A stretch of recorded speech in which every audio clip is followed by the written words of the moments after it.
I will speak in English. I'll try to do my best. And I think that the images, the pictures I have to show you may be more talkable than myself. So let us go. And thank you again for your invitation. It was very kind. Okay, in Portugal, of course, I'm Portuguese, so I will talk about the Iberian Peninsula, but also a bit more about Portugal. In Portugal, many people is worried about sea level rise because we have a serious problem of coastal erosion. And so much of the people says that the main cause of it is the sea level rise and maybe even a sea level acceleration. But is it true? Sea level is something rather complex. You have two plates on this balance. You have the oceans, the come up and down of the sea level, and the continents. And the continents are affecting, of course, the movements of the continents are affecting the last result of the relative sea level. I will underline the word relative sea level because it is what it is. And you can never forget that 18,000 years ago we had the big inland seas covering all the north of Europe. And this has consequences on the movements of land and, of course, on sea level. And in this area, what we have, the ice is pushing the land and making a depression. And in the forebulge area, around the inland seas, you have an elevation. Then, when the glaciation is over, the things change. On the contrary, you have an uplift in the Scandinavia, and you have a depression, a subsiding area around it. It is the forebulge collapse that we are going to talk a little about. And of course, Scandinavia is uplifting quite a lot. You have more, almost 300 meters of uplifting, and it is too much, and a lot of raised beaches. And, of course, around it, you have an area where there is no uplift, is a kind of ground zero. And then in the forebulge area, you have subsiding area where, of course, sea level probably is going to come up more than other places that are not suffering this subsiding. The result is that one. So you have the uplift of Scandinavia and all the rest of Europe as apparently a rising sea level. Of course, around the two areas, you have these white marks showing the places where there is no uplift and no subsiding. With all these stations, it's possible to build this kind of graphs. You have from north to south. You have number of years of the series, which is important because the longer the series, the best data you have, the best are the averages you can get. So they are in yellow, and you have here the highest point is Brest in France, and Cascais has also a quite long series. Cascais is in Portugal, near Lisbon. So what you see is in north of Europe, you have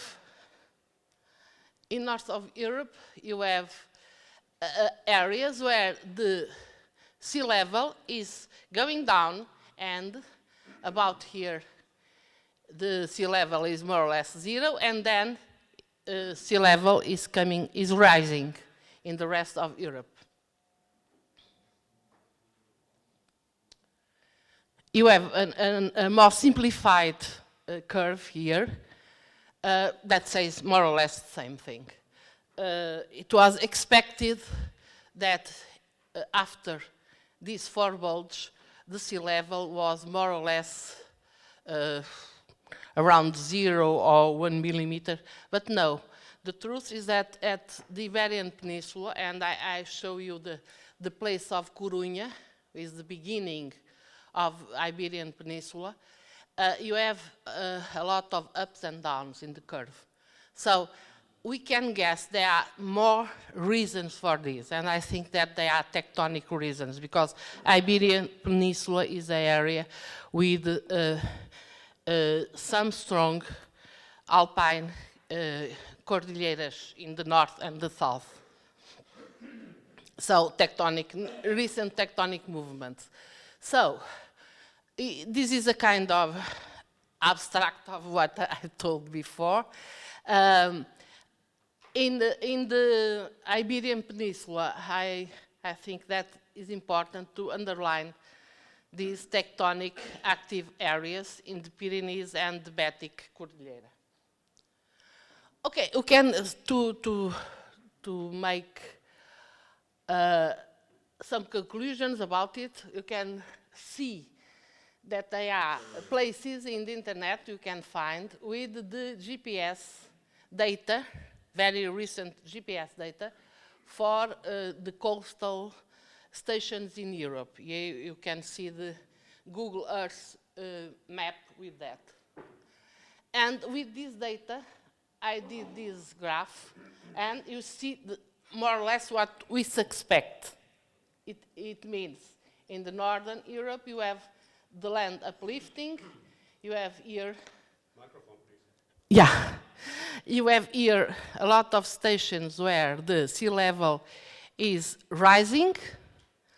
Sea level is rising, yes, and the land is subsiding in the forebulge. This is only the GPS data, okay? Only GPS data. So it is the tectonic, the diastrophism part of the problem. And going to the Iberian Peninsula, you see that you have places where the land is going down, is subsiding, and other places, and there are quite a few, where the land is uplifting. So the idea of the tectonic movements I told you before. But the problem is there an accelerated sea level rise in Iberia? Using only the permanent service for mean sea level data, you can see that the western coast of the peninsula, it means Portugal, has no data, no actualized data. Is a pity, is something, it's a shame, I should say. It's a shame, because we are a country of sailors, they say. Okay. But with this data, nevertheless, with the data, sometimes they are not completely actualized. It's possible to do this kind of graphs. And in the violet, I have some stations, some important stations. Cascais, who has 112 years of data. Lagos, in the Algarve, who has 91, and Cádiz. No, not Cádiz, sorry.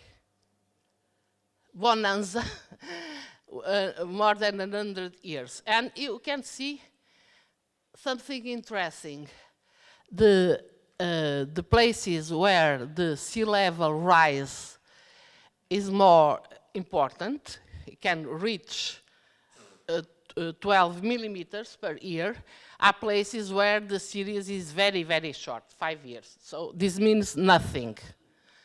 And the places where the series are longer are places where the sea level has about 1 millimeter, 1.5, less than 2 millimeters generally. So here you have all the data together, the average, the biggest, which is Bonanza, I told you. The place of Cascais is right in the middle, 1 millimeter, 3 per year, and even places where the sea level seems to be going down.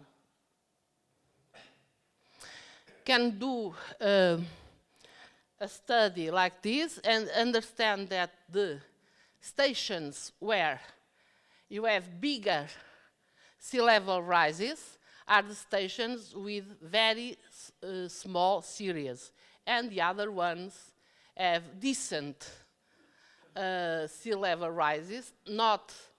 They don't attain the 5 millimeters. The bigger is 4 millimeters, and they are, of course, longer series in this population, this kind of population. Trying to do the same thing I did before with the GPS data. Sagres is an important place for Portuguese because it was from there that navigators sailed out for the New World. And at Sagres, you can see data that are every minute a very detailed sea level curve that gives this kind of thing. Cascais should be the most important station in Portugal because it's where we get the leveling for all the country. Stopped more than a year ago, so there is some problems in the tidal gauge and they don't publish the data. Nevertheless, they can send the data for you, the old data, and we can see that sea level is 18 centimeters above the sea level that was designed in 1938 for all the country. And the data of permanent service for mean sea level, which is the only data that are sure and published all over the world, this gives this kind of curve, and this curve with ups and downs as usual, and this regression that gives a 1,3 millimeters per year. However, people that have access to this detailed data can make a curve like this, you see, with several areas of the curve, and they, in the hand, which is very astonishing, they can even imagine a rise of 4 millimeters per year, which is a nonsense, I should say. It is the process they use, and several corrections. The problem is in the corrections. They made corrections with the data. And one of the corrections is that they used an uplift for Cascais, uplift of 0.5 millimeter per year.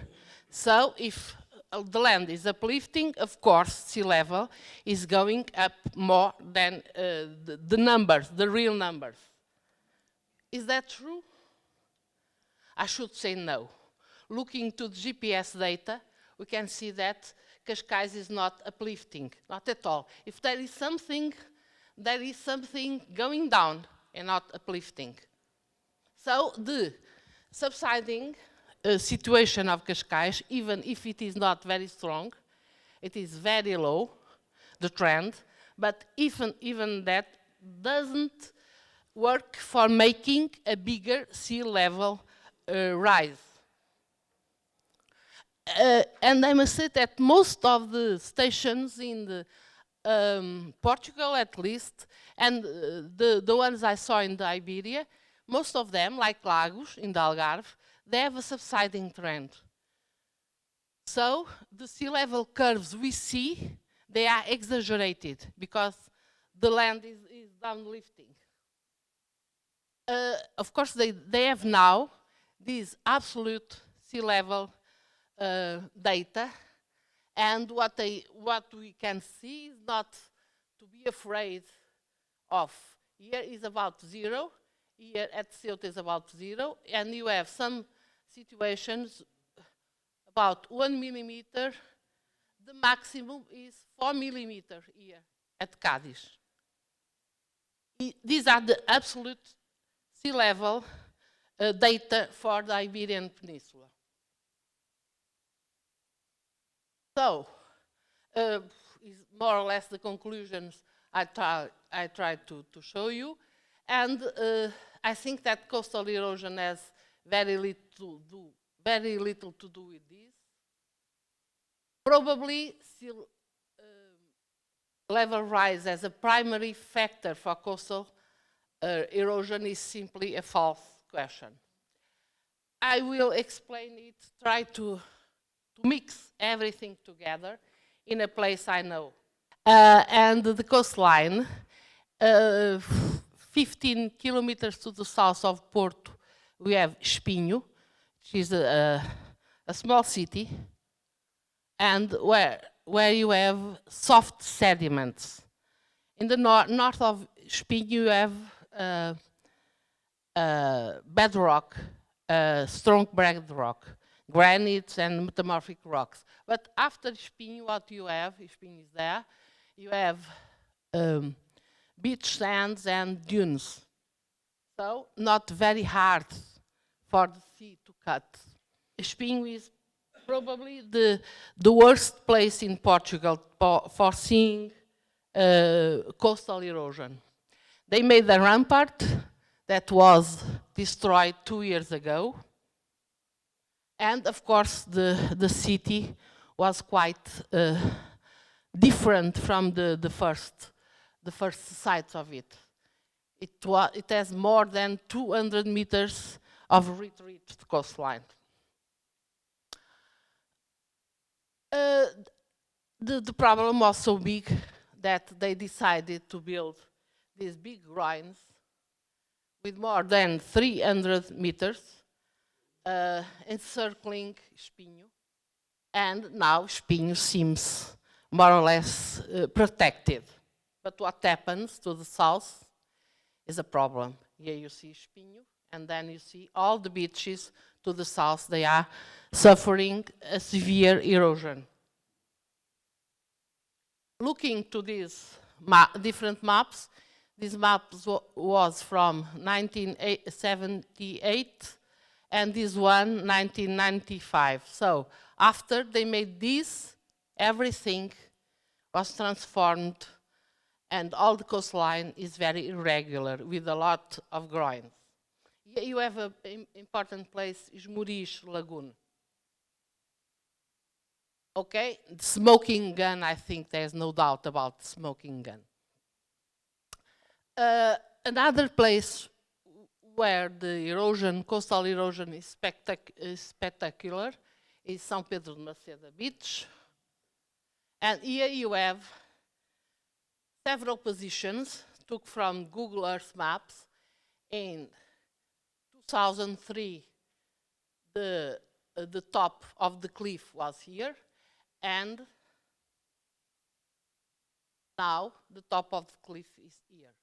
It makes, making it very carefully, it makes about 10 years per 10 meters per year of coastal retreat, which is a lot, really. So you see the place of the first staircase they made for people to have access to the beach. This is completely destroyed. And if we see some recent works made on coastal erosion, here is the northern part of the country, and here is Porto and the Douro, and the area where the soft sediments appear and where coastal advance and retreat is much bigger, but all the places have something to do where the advance or retreat of the coastline are great. All the places, they have something to do with man action. because they make big groins to defend the cities, like Espinho, or they make big groins to defend the entrance of the harbors, like at Aveiro.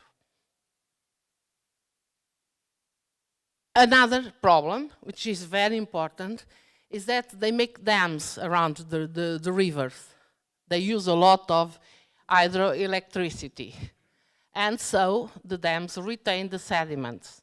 And the Douro, which is the most powerful river in the Iberian Peninsula, only takes 15% of the sediments used to take to the sea. So the sea has no sand to redistribute along the coast.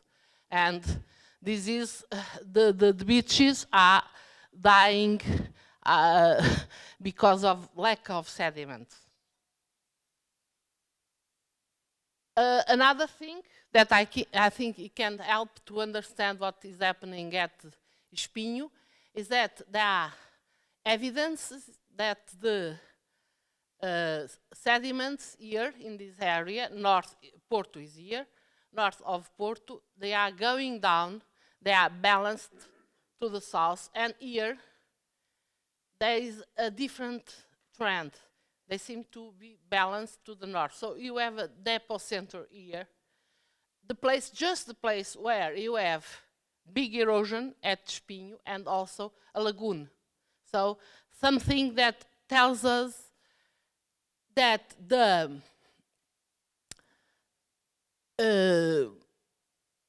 geomorphology of the coastline has something to do with recent tectonic movements.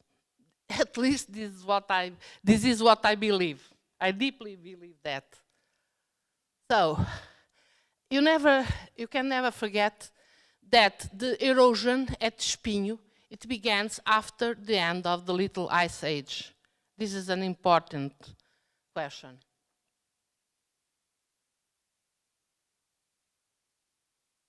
So, about the causes of coastal erosion, that most of alarmists say that it is sea level rise.